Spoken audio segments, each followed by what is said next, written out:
place Jourdan, à Etterbeek, Bruxelles. Il paraît que c'est ici qu'on trouve les meilleures frites de Belgique. Et franchement, on ne serait pas étonné pour les avoir goûtées nous-mêmes. Alors, nous voici dans le piétonnier de la chaussée de Wavre, et voici au numéro 364, alors c'est juste à côté de l'espace Sangor, c'est le centre culturel de la commune, une minuscule librairie de 24 mètres carrés, dans laquelle on ne vend que de la poésie, ou presque.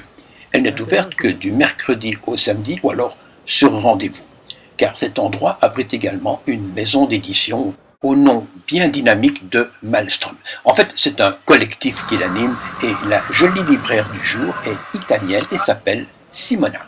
Que fais-tu toi chez Malmström? Tu fais tout ici? Je fais un peu de tout. Je fais beaucoup de choses avec, grâce à David Giannoni, donc l'éditeur, le clown à chef de Malmström. Donc tu vends les bouquins, Je vends les bouquins, avec d'autres, on aime beaucoup de gens. Donc, tu nettoies par terre. Parmi les autres, je nettoie par terre, on vend les livres, on organise des événements. Mais du mercredi au samedi? Du mercredi au samedi et sur rendez-vous, parce que la boutique est aussi le bureau de Malmström. Donc quand nous sommes ici, nous ouvrons. Et tu arrives à vendre de la poésie, parce que ce magasin ici ne vend pratiquement que de la poésie. Pratiquement que de la poésie.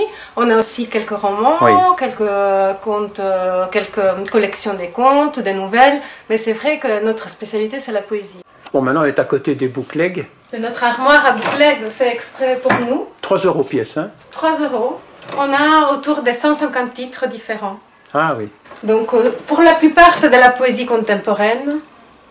Actuels, jeunes, moins jeunes, parfois des inédits, des gens qui n'ont jamais publié.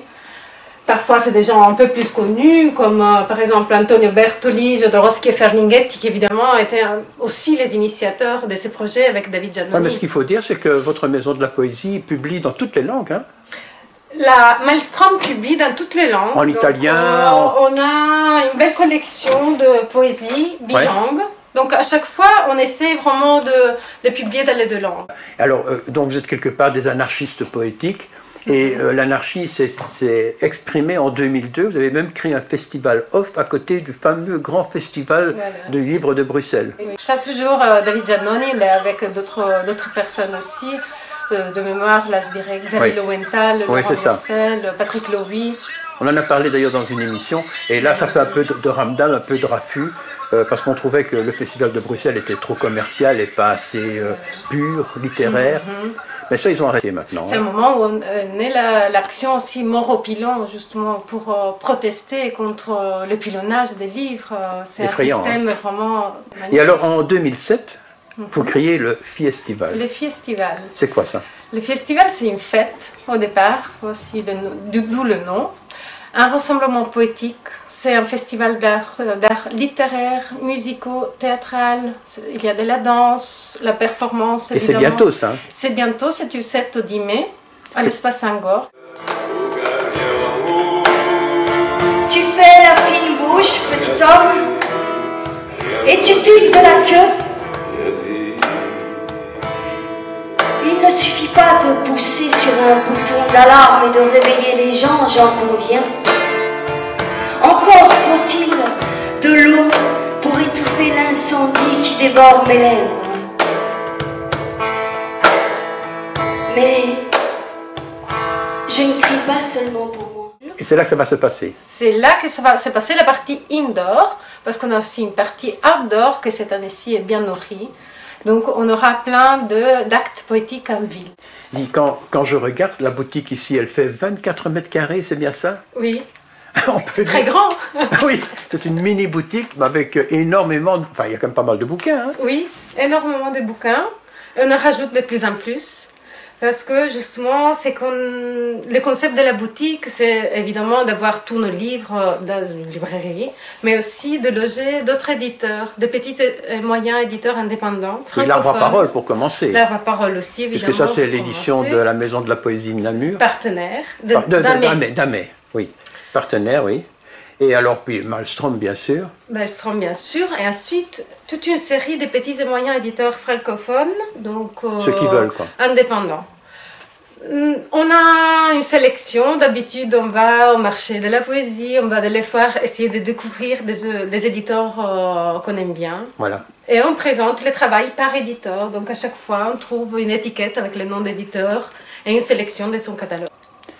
Bon, maintenant, on a fait un peu votre connaissance aussi par Charles Ducal, qui fait partie un peu quelque part de votre collectif. Notre poète national. Votre poète national, qui va changer.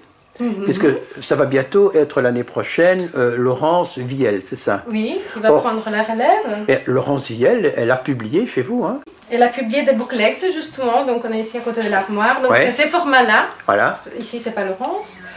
Elle a publié 3 bouclettes et pendant le festival, elle va annoncer la sortie de son premier livre. C'est ça. Et à partir de l'année prochaine, si Laurence est d'accord, parce que je lui ai envoyé des mails, je ne vais pas encore parler avec elle, mais probablement qu'elle interviendra régulièrement dans l'émission aussi, comme Charles Ducal l'a fait. Mais nous veillerons à ce que la Minute Flamande reste, parce qu'on trouve que c'est quand même pas mal.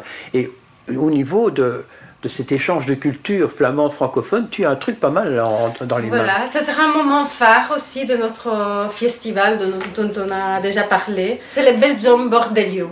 Les quoi? Belgium Bordelio. C'est le titre. Ça veut dire quoi ça?